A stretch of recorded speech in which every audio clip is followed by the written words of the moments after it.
Hello student, मैं अमृता अपने YouTube channel the exams rules में आपका स्वागत करती हूं। आज आप लोगों के सामने एक टॉपिक के साथ फिर से उपस्थित हूं जो आप लोगों के लिए बहुत ही इम्पोर्टेंट है। आज का टॉपिक क्या है? आज का टॉपिक है एरिक इरिक्सन। क्या है? एरिक इरिक्सन, जो महत्वपूर्ण है। यह परीक्षाओं में बार बार एक दो क्वेश्चन जरूर बनते हैं इससे, और हम आज का जो है वन लाइनर जितना बनता है उतना बना है क्वेश्चन, और ये हर एक बुक के हर एक लाइन से पूरा प्रश्न बना हुआ है। बुक के हर एक लाइन से प्रश्न बना हुआ है जो आपके लिए बहुत ही बेनिफिट होगा। आइए देखते हैं। पहला क्वेश्चन है, मनोसामाजिक सिद्धांत किसने प्रतिपादित किया है? क्या है? मनोसामाजिक सिद्धांत किसने प्रतिपादित किया है? तो यह किसने प्रतिपादित किया है? एरिक इरिक्सन ने। किसने किया है? एरिक इरिक्सन ने किया है। अगला है, फ्रायड के इड ईगो सुपर ईगो में से इरिक्सन ने किसे मान्य समझा है? क्या है? फ्रायड के इड ईगो सुपर ईगो में से एरिक्सन ने किसे माना है या स्वीकारा है? तो किसे स्वीकारा है? तो ईगो को इन्होंने अच्छा माना है। एरिक इरिक्सन ने ईगो को जो है महत्वता दी है। अगला है, क्राइस और संक्रांति।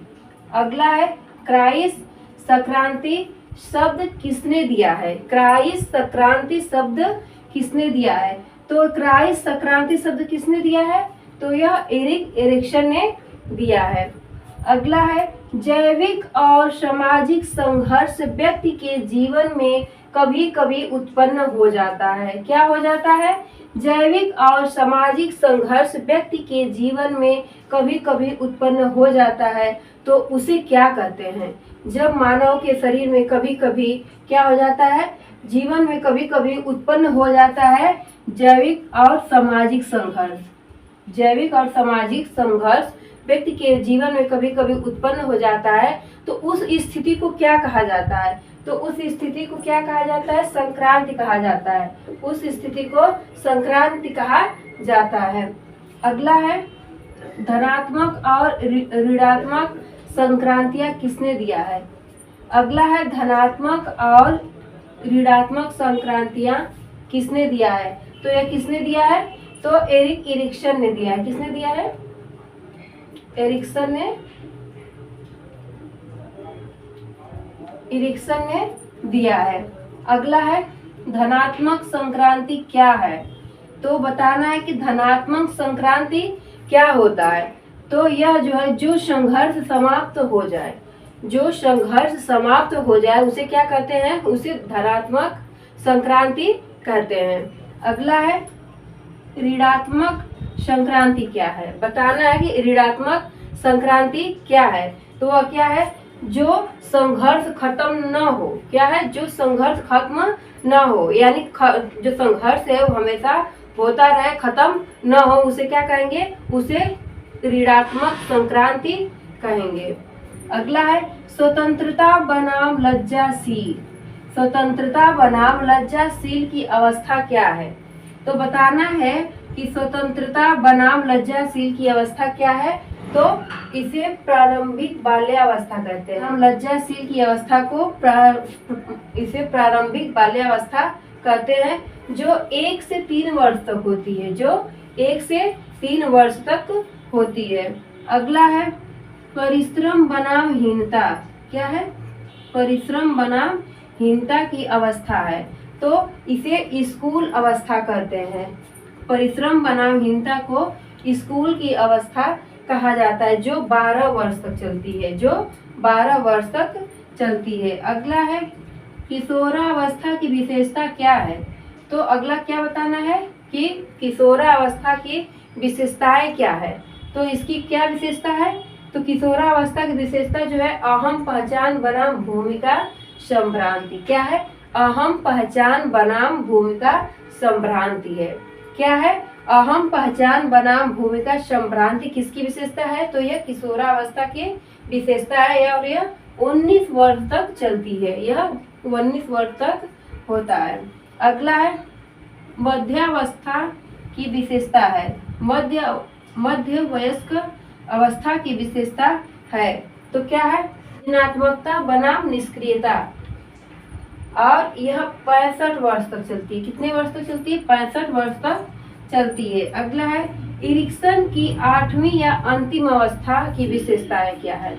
तो इरिक्सन की 8वीं या अंतिम अवस्था की विशेषता बताना है। तो क्या है इसकी विशेषता? क्या है? परिपक्वता अवस्था है। क्या है? परिपक्वता अवस्था। अंतिम अवस्था की अब जो विशेषता है वह परिपक्वता अवस्था है। वह जो है 65 वर्ष से मृत्यु तक चलती है। कितने तक चलती है? 65 वर्ष से मृत्यु तक चलती है। अगला है शैशवावस्था की विशेषता क्या है? शैशवावस्था की विशेषता क्या है? तो यह विश्वास बनाम अविश्वास। क्या है? विश्वास बनाम अविश्वास है। यह शैशवावस्था की विशेषता है, जो कि यह कई बार पूछा गया है। अगला है खेल की अवस्था की विशेषता बताना है कि खेल की अवस्था की विशेषता क्या है? तो खेल की अवस्था की जो विशेषता है वह क्या है? तो पहल शक्ति बनाम दोष। खेल की अवस्था की जो विशेषता है वह पहल शक्ति बनाम दोष है। यह जो है 6 वर्ष तक चलती है और इसे गैंग एज, टोली एज और समूह एज ग्रुप के नाम से भी इस अवस्था को गैंग एज, टोली एज और समूह ग्रुप की अवस्था के नाम से भी इसे जानते हैं। अगला क्वेश्चन है घनिष्ठ बनाम विलगन किस अवस्था को कहते हैं? अगला क्वेश्चन क्या है? घनिष्ठ बनाम विलगन किस अवस्था को कहते हैं? तो किसे कहते हैं? तरुण वयस्कावस्था को कहते हैं, जो 30 वर्ष तक चलती है। अगला है नव-फ्रायडवादी मनोवैज्ञानिक कौन माने जाते हैं? तो नव-फ्रायडवादी मनोवैज्ञानिक कौन माने जाते हैं? तो कौन माने जाते हैं? एरिक्सन माने जाते हैं। अगला है चाइल्डहुड एंड सोसाइटी किसकी पुस्तक है? चाइल्डहुड एंड सोसाइटी किसकी पुस्तक है? तो किसकी पुस्तक है? तो एरिक्सन की पुस्तक है। अगला है 8 अवस्थाओं का वर्णन किस मनोवैज्ञानिक ने किया है? 8 अवस्थाओं का वर्णन किस मनोवैज्ञानिक ने किया है? तो किसने किया है? एरिक्सन ने किया है।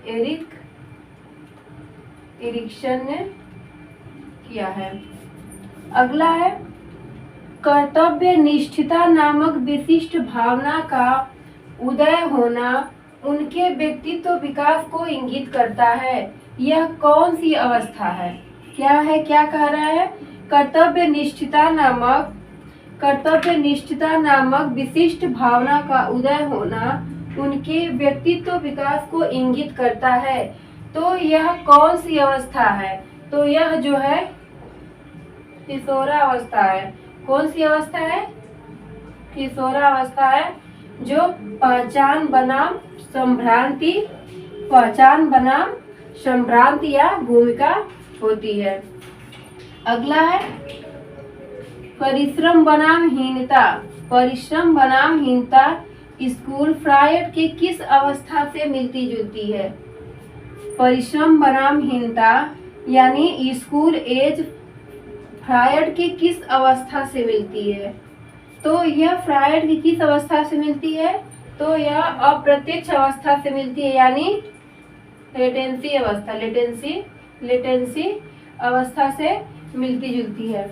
अगला है फ्रायड के पहली अवस्था यानी मुखी अवस्था यानी ओरल स्टेज से कि एरिक्सन की कौन सी अवस्था मिलती है? तो बताना है आपको फ्रायड के पहली अवस्था यानी मुखी अवस्था या ओरल स्टेज से एरिक्सन की कौन सी अवस्था मिलती है? तो इससे जो है शैशवावस्था मिलता है। अगला है होप यानी आशा किस अवस्था की विशेषता है? होप यानी आशा किस अवस्था की विशेषता है? तो यह जो है विश्वास बनाम अविश्वास की अवस्था की विशेषता है। अगला है विल पावर यानी इच्छा शक्ति किस अवस्था में देखी जाती है? क्या कह रहा है? विल पावर या इच्छा शक्ति किस अवस्था में देखी जाती है? तो वो किस अवस्था में देखी जाती है? तो स्वतंत्रता बनाम लज्जाशील किसमें? स्वतंत्रता बनाम लज्जाशील यानी प्रारंभिक बाल्यावस्था में देखी जाती है। अगला है सामर्थ्यता विकसित होती है। सामर्थ्यता विकसित होती है, तो यह बताना है कि सामर्थ्यता कब विकसित होती है। तो यह जो है परिश्रम बनाम हीनता में विकसित होती है। यह जो है स्कूल अवस्था में ही यह सामर्थ्यता विकसित हो जाती है। अगला देखिए, घनिष्ठता बनाम विलगन किस अवस्था को कहते हैं। घनिष्ठता बनाम विलगन किस अवस्था को कहते हैं, इसका आंसर आप लोगों को कमेंट बॉक्स में देना है। इसका आंसर आप लोगों को कमेंट बॉक्स में देना है। फिर मिलेंगे अगले नेक्स्ट टॉपिक के साथ अगले वीडियो में। तब तक के लिए धन्यवाद।